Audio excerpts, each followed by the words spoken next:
Saudara-saudari yang dikasihi Tuhan, ada seorang pendengar setia dari refleksi-refleksi yang disiarkan oleh channel YouTube Puspita ini mengirimkan pesan pribadi kepadaku. Mengapa saya berbicara tentang akhir zaman? Mengapa berbicara tentang kehidupan yang akan datang? Mengapa berbicara tentang kedatangan Yesus yang kedua kali? Tentu ada banyak alasan yang bisa saya sampaikan, namun semua itu sesungguhnya bisa terangkum dalam satu pernyataan pendek. Itulah tujuan mengapa kita beriman. Maka saya meneruskan refleksi ini dengan sebuah keyakinan yang lebih kuat, bahwa betapa penting mempersiapkan diri kita untuk sampai kepada tahap akhir persiarahan kita tersebut, yang kita semua sepakat bahwa kita tidak tahu kapan dan di mana. Maka sesungguhnya seluruh hidup kita sudah merupakan persiapan untuk mencapai titik akhir perjuangan tersebut. Dalam episode ke-81 ini, kita masih ada di dalam rumpun refleksi mempersiapkan diri untuk menyambut kedatangan Tuhan. Dan untuk kali ini, saya mengajakmu untuk merenungkan persiapan konkret yang bisa kita lakukan dari hari ke hari dalam perbuatan-perbuatan baik yang dengan seharusnya mewarnai hidup kita. Menghantar refleksi ini, mari kita membaca Injil Matius bab 25 ayat 31 sampai 46. Yesus bersabda, "Apabila Anak Manusia datang dalam kemuliaannya dan semua malaikat bersama-sama dengan Dia, maka Ia akan bersemayam di atas takhta kemuliaannya. Lalu semua bangsa akan dikumpulkan di hadapannya, dan Ia memisahkan mereka seorang daripada seorang, sama seperti gembala memisahkan domba dari kambing-kambing. Dan Ia menempatkan domba-domba di sebelah kanannya dan kambing-kambing di sebelah kirinya. Dan Raja itu akan berkata kepada mereka yang di sebelah kanannya, 'Mari hai kamu yang diberkati oleh Bapa-Ku, terimalah kerajaan yang telah disediakan bagimu sejak dunia dijadikan. Sebab ketika aku lapar, kamu memberi aku makan. Ketika aku haus, kamu memberi aku minum. Ketika aku seorang asing, kamu memberi aku tumpangan. Ketika aku telanjang, kamu memberi aku pakaian. Ketika aku sakit, kamu melawat aku. Ketika aku dalam penjara, kamu mengunjungi aku.' Maka orang-orang benar itu akan menjawab Dia, katanya, 'Tuhan, bila manakah kami melihat Engkau lapar dan kami memberi Engkau makan, atau haus dan kami memberi Engkau minum? Bila manakah kami melihat Engkau sebagai orang asing dan kami memberi Engkau tumpangan, atau telanjang dan kami memberi Engkau pakaian? Bila manakah kami melihat Engkau sakit atau dalam penjara dan kami mengunjungi Engkau?' Dan Raja itu akan menjawab mereka, 'Aku berkata kepadamu, sesungguhnya segala sesuatu yang kamu lakukan untuk salah seorang dari saudaraku yang paling hina ini, kamu telah melakukannya untuk aku.' Dan Ia akan berkata juga kepada mereka yang di sebelah kirinya, 'Enyalah dari hadapanku, hai kamu orang-orang terkutuk. Enyalah ke dalam api yang kekal yang telah sedia untuk iblis dan malaikat-malaikatnya. Sebab ketika aku lapar, kamu tidak memberi aku makan. Ketika aku haus, kamu tidak memberi aku minum. Ketika aku seorang asing, kamu tidak memberi aku tumpangan. Ketika aku telanjang, kamu tidak memberi aku pakaian. Ketika aku sakit dan dalam penjara, kamu tidak melawat aku.' Lalu mereka pun akan menjawab Dia, katanya, 'Tuhan, bila manakah kami melihat Engkau lapar atau haus atau sebagai orang asing atau telanjang atau sakit atau dalam penjara dan kami tidak melayani Engkau?'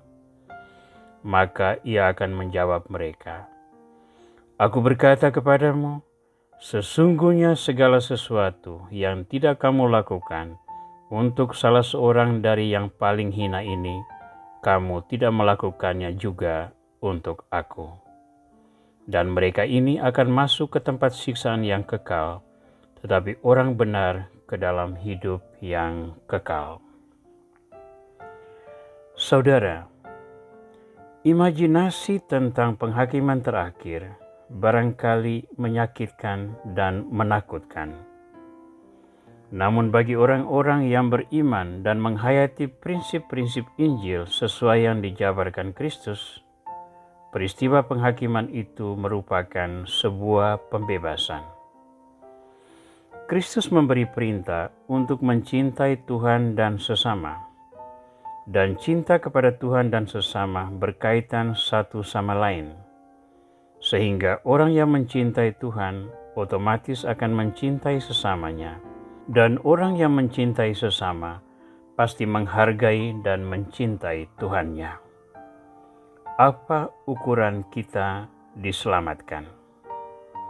Di dalam dialog antara Yesus dan orang-orang pada akhir zaman, kita menemukan ukuran itu adalah bagaimana perilaku hidup manusia di dunia. Apa yang kamu lakukan untuk salah seorang dari saudaraku yang paling hina ini, kamu telah melakukannya untuk aku. Sebaliknya, apa yang tidak kamu lakukan untuk salah seorang dari saudaraku yang paling hina ini, kamu tidak melakukannya untuk aku. Di sini kita melihat bahwa ungkapan cinta yang konkret dalam bentuk perbuatan-perbuatan yang menyentuh langsung kehidupan manusia merupakan satu unsur esensial di dalam membuat diri ini layak di hadapan Tuhan pada pengadilan terakhir. Apa sesungguhnya perbuatan-perbuatan baik itu? Pertama-tama, hendaknya kita menyadari bahwa hidup kita di dunia hanya mungkin berlangsung kalau kita dengan setia memelihara kehidupan jasmaniah kita. Setiap orang berhak untuk hidup sejahtera sesuai dengan standar yang berlaku di dalam kehidupan komunitas. Kita tidak dituntut untuk hidup mewah, tetapi kita tidak boleh terjerat oleh kemiskinan.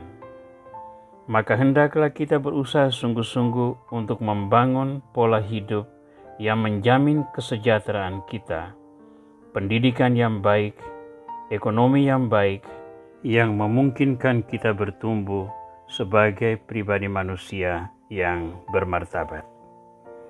Selain sisi kehidupan jasmania, sangat penting juga memperhatikan aspek pemenuhan kebutuhan psikologis.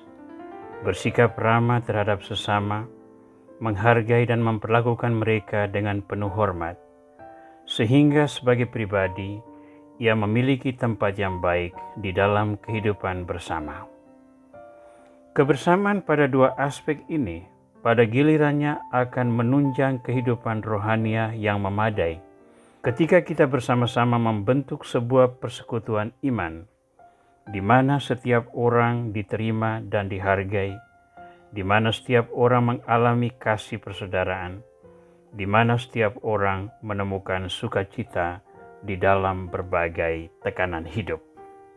Perbuatan-perbuatan benar ini sesungguhnya merupakan cara kita mempersiapkan diri, mendandani jiwa kita, sehingga ketika saatnya kita dipanggil Tuhan, kita ditemukan Tuhan berpakaian pesta, siap untuk menghadiri perjamuan kawin yang ditolak oleh orang-orang yang telah secara khusus dipilihnya. Ingatlah selalu akan kata-kata Santo Yakobus, iman tanpa perbuatan pada hakikatnya itu mati. Memelihara iman kita merupakan kewajiban yang sangat penting, karena iman adalah karunia Tuhan. Namun perbuatan sebagai wujud dari nilai-nilai iman merupakan sisi lain yang juga teramat penting. Karena di sana Tuhan mengukur bagaimana kita hidup sebagai manusia dan memanfaatkan seluruh talenta yang Ia berikan demi pengembangan kerajaan Allah. Tuhan Yesus Kristus. Engkau sendiri berkarya semasa hidupmu mempersiapkan manusia agar menerima warta pembaharuan yang kau ajarkan.